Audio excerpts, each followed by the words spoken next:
जय श्री हरि। ओम नमो भगवते वासुदेवाय नमः। आप सभी का स्वागत है गर्म वॉइस चैनल में। आज मैं आप सभी को निर्जला एकादशी की पावन कथा सुनाने जा रही हूँ। निर्जला एकादशी का महत्व सबसे उत्तम है। इस एकादशी का व्रत करने से पापों से मुक्ति मिलती है और स्वर्ग लोक में परम पद की प्राप्ति होती है। पौराणिक मान्यता है कि भोजन संयम न रखने वाले पांचों पांडवों में से भीमसेन ने भी इस व्रत का पालन किया था, इसलिए इसे भीमसेनी एकादशी भी कहा जाता है। एक बार महाबली भीम व्यास जी के पास जाते हैं और कहते हैं, हे पितामह, भ्राता युधिष्ठिर, माता कुंती, द्रौपदी, अर्जुन, नकुल और सहदेव सभी मुझसे हर एकादशी का व्रत का पालन और नियम करने को कहते हैं, परंतु महाराज मैं उनसे कहता हूँ कि भाई मैं भगवान की भक्ति पूजन अर्चना तो कर सकता हूँ और दान भी दे सकता हूँ, परंतु भोजन के बिना मैं नहीं रह सकता। पूरे दिन तो छोड़ो, मैं एक पहर भी भोजन के बिना भूखे नहीं रह सकता हूँ। मुझे हमेशा भूख लगी रहती है। यह बात सुनकर व्यास जी कहते हैं कि वो सही कहते हैं। शास्त्रों में वर्णित है कि एकादशी के दिन अन्न ग्रहण नहीं करना चाहिए। यदि तुम नर्क को बुरा और स्वर्ग को अच्छा समझते हो तो प्रति मास की दोनों एकादशी को अन्न ग्रहण मत करना। भीम कहते हैं कि हे पितामह, मैं पहले ही बता चुका हूँ कि मैं भूखे नहीं रह सकता। भूख सहन नहीं होती है मुझसे। यदि वर्ष में कोई एक व्रत हो तो वह मैं रख सकता हूँ, क्योंकि मेरे पेट में वृक नामक अग्नि है जो मुझे भूखे पेट नहीं रहने देती। इसलिए मैं भोजन किए बिना नहीं रह सकता।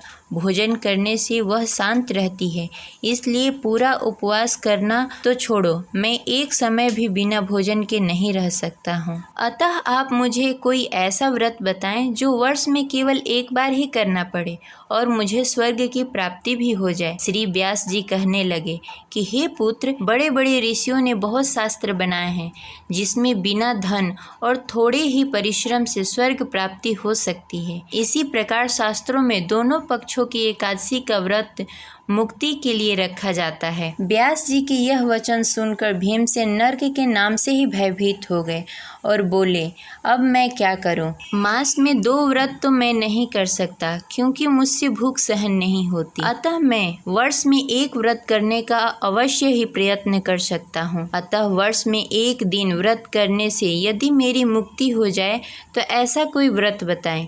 यह सुनकर व्यास जी कहने लगे कि वृषभ और मिथुन के संक्रांति के बीच ज्येष्ठ मास के शुक्ल पक्ष की जो एकादशी आती है उसका नाम निर्जला एकादशी है। तुम उस एकादशी का व्रत करो। इस एकादशी व्रत में स्नान और आचमन के सिवा जल वर्जित है।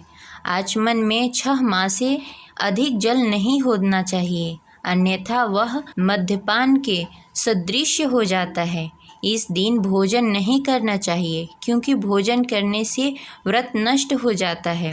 यदि एकादशी को सूर्योदय से लेकर द्वादशी के सूर्योदय तक जल ग्रहण न करें तो उसे सारी एकादशियों का व्रत का फल प्राप्त होता है। द्वादशी के दिन सूर्योदय से पहले उठकर स्नान आदि करके ब्राह्मणों को दान आदि देना चाहिए। इसके पश्चात भूखे और निर्धन ब्राह्मण को भोजन कराने के पश्चात आप भोजन ग्रहण करें। इसका फल पूरे वर्ष के संपूर्ण एकादशी के बराबर होता है। व्यास जी कहते हैं, हे भीमसेन, यह मुझको स्वयं भगवान श्री हरि ने बताया है। इस एकादशी का पुण्य समस्त तीर्थों और दानों से अधिक होता है।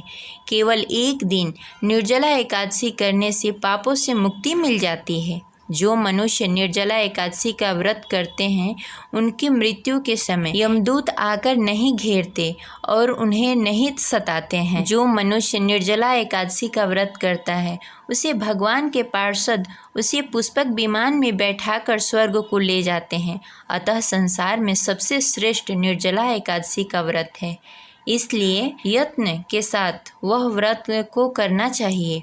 उस दिन ओम नमो भगवती वासुदेवाय मंत्र का उच्चारण करना चाहिए और गौदान करना चाहिए। इस प्रकार व्यास जी के आज्ञानुसार भीमसेन ने इस व्रत का पालन किया, इसलिए इस एकादशी को भीमसेनी या पांडव एकादशी भी कहते हैं। निर्जला एकादशी व्रत करने से पूर्व भगवान से प्रार्थना करें कि हे भगवान, आज मैं निर्जला व्रत करती हूँ, दूसरे दिन भोजन करूँगी। मैं इस व्रत को श्रद्धापूर्वक करूँगी, अतः आपकी कृपा से मेरे सब पाप नष्ट हो जाएं। इस दिन जल से भरा हुआ घड़ा वस्त्र से ढककर और स्वर्ण सहित दान करना चाहिए। जो मनुष्य इस व्रत को करते हैं उनको करोड़ पल सोने दान करने का फल मिलता है, और जो इस दिन यज्ञादिक करते हैं उनका फल तो वर्णन ही नहीं किया जा सकता। इस एकादशी के व्रत से मनुष्य को विष्णु लोक की प्राप्ति होती है। जिसने निर्जला एकादशी का व्रत किया है वह चाहे कितने भी बड़े पाप क्यों न कर ले, ब्राह्मण हत्या हो, चोरी हो या गुरु का अपमान ही किया हो, फिर भी उसे स्वर्ग की प्राप्ति होती है। हे कुंती पुत्र, जो पुरुष या स्त्री श्रद्धा पूर्वक इस व्रत को करते हैं उन्हें अग्रलिखित कर्म करने चाहिए। प्रथम भगवान का पूजन, फिर गोदान, ब्राह्मण को मिष्ठान या दक्षिणा देना तथा जल से भरे हुए कलश का दान अवश्य करना चाहिए। निर्जला एकादशी के दिन अन्न दान, वस्त्र दान, जूते दान आदि का दान भी करना चाहिए। जो मनुष्य भक्ति पूर्वक इस कथा को पढ़ता है या सुनता है उसे निश्चय ही स्वर्ग की प्राप्ति होती है। इसलिए निर्जला एकादशी का व्रत हर मनुष्य को करना चाहिए, जिससे उसके पापों का नाश हो जाए और स्वर्ग की प्राप्ति हो।